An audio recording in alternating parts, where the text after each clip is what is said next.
சபரி, நீங்க இந்த போட்டியில இருந்து வெளியேற்றப்படுறீங்க. போடு. எப்படியோ சபரி கேமை விட்டு வெளியே வந்துட்டான் அப்படின்ட்டு, சபரி வெளியே வந்துட்டான், சபரி வெளியே வந்துட்டான் அப்படின்ட்டு விஜய் பார்வதி காலு தரையிலே நிக்கலங்க. அந்த அளவுக்கு ஒரு ஆனந்தம். ஆனா இருந்தாலும் விஜய் பார்வதிக்கு இருக்கத்தானே செய்யும். ஏன் அப்படின்னம்னா, சபரி எடுத்தவனே விஜய் பார்வதியை தான் வெளியே அனுப்பணும் அப்படின்ட்டு ஃபர்ஸ்ட் வச்ச 3 கேமும், அதாவது ஒரு கேம் கேன்சல் பண்ணாங்களே, அதோட சேர்த்து விஜய் பார்வதியை தான் நான் எடுப்பேன் அப்படின்ட்டு எடுத்து கங்கணம் கட்டி வெளியே அனுப்பினாப்ல.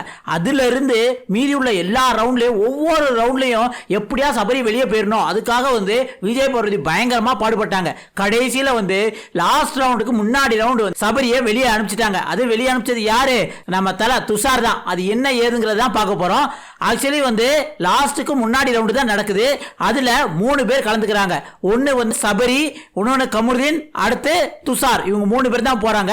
அதுல நீங்க நோட் பண்ணிருந்தா பாத்தீங்கன்னா, அவங்க 3 பேர் நார்மல் பிக் பாஸ் ஹவுஸை சேர்ந்தவங்க. அவங்களை எடுக்க விடாம டிஃபெண்ட் பண்றதுக்கு, அதாவது இதுக்கு முன்னாடி உள்ள டாஸ்க்ல எப்படின்னா, போய் மாஸ்க் எடுத்துருவாங்க, வைக்க போகும்போது டிஃபெண்ட் பண்ணுவாங்க. இந்த டாஸ்க்ல எடுக்கும் போதே டிஃபெண்ட் பண்றாங்க. அது டீலக்ஸ் ஹவுஸ்ல இருந்து 3 பேர், நார்மல் ஹவுஸ்ல இருந்து 3 பேர். நார்மல் ஹவுஸ்ல இருந்து பிரவீன் ராஜ், அப்சரா, விக்ரம், இவங்க 3 பேரும். டீலக்ஸ் வீட்ல இருந்து ரம்யா ஜோ, பார்வதி, வினோத், இவங்க 3 பேர் தடுக்கிறாங்க. ஆனா இவங்க அந்த மாஸ்க் எடுக்கிறதுக்கு போற முன்னாடியே தடுக்கிறதுனால லாஜிக்கே கொஞ்சம் இடிக்குது. ஏன்னா யார் மாஸ்க் எடுக்க போறாங்கன்னு தெரியல அப்படிங்கிற மாதிரி இருக்கு. ஆனா சபரிய ரம்யா ஜோ தடுக்கிறாங்க, கமருதீனை பார்வதி தடுக்கிறாங்க, துஷார விக்ரம் தடுக்கிறாப்ல. ஆக மொத்தம் கடைசியா பாத்தீங்கன்னா, அந்த மாஸ்க அந்த டேபிள்ல இருந்து எடுக்கிறாங்கல்ல, அப்பயே ஃபர்ஸ்ட் சபரி எடுத்துட்டு போயிடுறாப்ல, அடுத்து கமருதீன் எடுத்துட்டு போயிடுறாப்ல.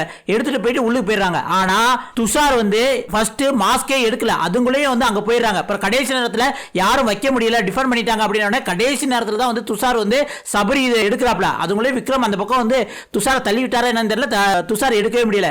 கடைசியில பாத்தீங்க அப்படின்னா, சபரி கமருதீன் இதை வச்சுட்டாப்ல, கமருதீன் துஷார் இதை வச்சுட்டாங்க. அப்படி பார்க்கல துஷார் கையில சபரியோட அந்த மாஸ்க் இருந்தனால சபரி வெளியே போயிட்டாப்ல. இத பார்த்த உடனே விஜய் பார்வதிக்கு செம ஆனந்தங்க. சபரி வெளியே போயிட்டா அப்படின்ட்டு. கடைசி போட்டியில 2 பேர் மோத போறாங்க. யார் அப்படின்னா, கேப்டன் துஷார், அடுத்து கமருதீன். இவங்க 2 பேர் ஒருத்தவங்க தான் இந்த நெக்ஸ்ட் வீக்கு ஃப்ரீ நாமினேஷன் கிடைக்கும் இந்த கேமை வின் பண்ணா. அதுல இப்போதைக்கு கிடைச்ச தகவல் படி கமருதீன் வின் பண்ணிட்டாங்க அப்படின்னு சில பேர் சொல்றாங்க. சில பேர் துஷார் வின் பண்ணிட்டாங்க நேத்து இருந்தே சொல்லிட்டாங்க. ஆனா 2 பேர்ல ஒரு ஆளுக்கு கிடைக்க போகுது. உங்களுக்கு யார் கிடைக்கணுங்கிறத கமெண்ட்ல சொல்லுங்க.